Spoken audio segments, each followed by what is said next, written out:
మా చిన్నతనంలో మా అమ్మగారు పాపం ప్రతిరోజు చంద్రశేఖరాష్టకం చదివి బొటనవేలుతో విభూతి పెడుతుండేది. ఒరే ఎక్కడో ఆడతారు, ఆ పుట్టల దగ్గర చెట్ల దగ్గర తిరుగుతుంటారా, మీకు శివరక్ష అంటుండేది ఆవిడ. చంద్రశేఖరాష్టకాన్ని ప్రతిరోజు ఇంట్లో ఎక్కడ చదువుతారో అక్కడ పిల్లలకి రక్షాకవచం ఏర్పడుతుంది, పిల్లల మీదకి ప్రమాదాలు పొంచి రావు.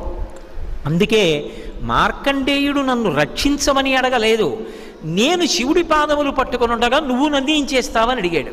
చంద్రశేఖర చంద్రశేఖర చంద్రశేఖర పాహిమాం, చంద్రశేఖర చంద్రశేఖర చంద్రశేఖర రక్షమాం, రత్నసానుశరాశనం రజతాద్రిశృంగనికేతనం, సింజనీకృత పన్నగేశ్వరం అచ్యుతానలసాయకం, క్షిప్రదగ్ధపురత్రయం త్రిదశాలయైరభివందితం, చంద్రశేఖరమాశ్రయే మమ కింకరిష్యతి వయ్యమహ అన్నాడు.